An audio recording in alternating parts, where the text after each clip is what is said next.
ಪ್ರಥಮ ಬಾರಿಗೆ ನಮ್ಮ ಕೇಂದ್ರದ ನಮ್ಮೆಲ್ಲ ಹೈಕಮಾಂಡ್ಗಳಿಗೆ ಮಲ್ಲಿಕಾರ್ಜುನ ಖರ್ಗೆ ಸಾಹೇಬರಿಗೆ, ರಾಹುಲ್ ಗಾಂಧಿ ಅವರಿಗೆ, ವೇಣುಗೋಪಾಲ್ ಅವರಿಗೆ, ಸುರ್ಜೇವಾಲಾ ಸಾಹೇಬರಿಗೆ, ಸಿದ್ದರಾಮಯ್ಯ ಸಾಹೇಬರಿಗೆ, ಡಿ ಕೆ ಶಿವಕುಮಾರ್ ಸಾಹೇಬರಿಗೆ, ನಮ್ಮ ಪಕ್ಷದ ಅಧ್ಯಕ್ಷರಾಗಿರ್ತಕ್ಕಂಥ ಹರಿಪ್ರಸಾದ್ ಸಾಹೇಬರಿಗೆ, ಉಪಮುಖ್ಯಮಂತ್ರಿ ಆಗಿರ್ತಕ್ಕಂಥ ಪರಮೇಶ್ವರ್ ಸಾಹೇಬರಿಗೆ, ಎಲ್ಲ ನಮ್ಮ ಸೀನಿಯರ್ ಮುಖಂಡರುಗಳಿಗೆ, ಕಾಂಗ್ರೆಸ್ನ ಹೈಕಮಾಂಡ್ಗಳಿಗೆ ನಾನು ಕೃತಜ್ಞತೆ ಸಲ್ಲಿಸಲಿಕ್ಕೆ ಬಯಸ್ತೇನೆ.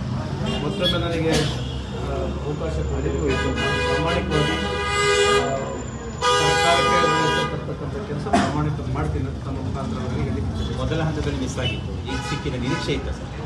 ನಿರೀಕ್ಷೆ ಇತ್ತು, ಭಾಳಷ್ಟು ಜನಕ್ಕೆ ನನಗೆ ಭಾಳ ಜನ ನಿರೀಕ್ಷೆ ಇದೆ. ಸೊ ನನಗೆ ಸಿಕ್ಕಿದೆ. ಸೊ ಅದಕ್ಕೆ ಜಸ್ಟ್ ಹ್ಯಾಪಿ. ಇಲಾಖೆ ವಿಚಾರದಲ್ಲಿ ಸರ್ ಹೇಳ್ತೀರಾ? ಯಾವ ಇಲಾಖೆ ಕೊಟ್ಟರು ನಾನು ನಿಭಾಯಿಸ್ತೀನಿ. ಬಟ್ ಆದರೆ ಲೇಬರ್ ಡಿಪಾರ್ಟ್ಮೆಂಟಲ್ಲಿ 10ನೇ ವರ್ಷದಿಂದ ಅದರ ಮೇಲೆ ಪ್ರೀತಿ ಜಾಸ್ತಿ ಇದೆ. ಜಿಲ್ಲೆಗೆ ಸಮುದಾಯಕ್ಕೆ ನ್ಯಾಯ ಸಿಕ್ಕಿದೆಯಾ? ಕಷ್ಟ. ಈಗ ರಾಜಕೀಯವಾಗಿ ಯಾವ ಜಿಲ್ಲೆಗೆ ಯಾರಿಗೆ ಕೊಡ್ತಾರೆ ಅಂತದ್ದು ನನಗೆ ಸಂಪೂರ್ಣ ಮಾಹಿತಿ ಇಲ್ಲ. ಸೊ ಆಬ್ವಿಯಸ್ಲಿ ಬ್ಯಾಲೆನ್ಸ್ ಮಾಡೇ ಮಾಡ್ತಾರೆ. ಪೊಲಿಟಿಕಲ್ ಕ್ಯಾಲ್ಕುಲೇಷನ್ಸ್ ಇದೆ ಅಂತ ಸರ್. ಸರ್ ಈಗ ಇನ್ನೊಂದು ಮಂಕಾಲೋಜಿಗೆ ನೀಡಿರ್ತಕ್ಕಂತಹ ಸಚಿವ ಸ್ಥಾನವನ್ನು ಎಸ್ ಮಲ್ಲಿಕಾರ್ಜುನ ನೋಡ್ತಾ ಇದ್ದೀನಿ. ನನಗೇನೋ ಮಾಹಿತಿ ಇಲ್ಲ ಅದ್ರ ಬಗ್ಗೆ. ಮುಖ್ಯಮಂತ್ರಿ ಅವ್ರು ಕೇಳಬೇಕು. ಕೆಲವೊಂದಿಷ್ಟು ಮಂದಿ ಅಸಮಾಧಾನವನ್ನು ಸಹ ವ್ಯಕ್ತಪಡಿಸಿದ್ದಾರೆ. ಪ್ರಿಯಕೃಷ್ಣ ಆಗಿರ್ಬೋದು, ಟೈರ್ ಸುಟ್ಟಿ ಎಲ್ಲ ಏನು ಹೇಳಕ್ಕೆ ಯಾರು ಮಿಸ್ ಆಗಿದೆ ಅವ್ರಿಗೆ ಏನು ಸಂದೇಶ ಅಂತ ನಾವು ಒಪ್ಕೊಳ್ಳೇಬೇಕಾಗುತ್ತೆ. ಯಾಕಂದರೆ ಎಲ್ಲರೂ ಪ್ರತಿಯೊಬ್ಬರು ಪ್ರಯತ್ನ ಮಾಡಿದಾಗ ದುಃಖ ಆಗಿರ್ತಕ್ಕಂಥ ಸಹಜ.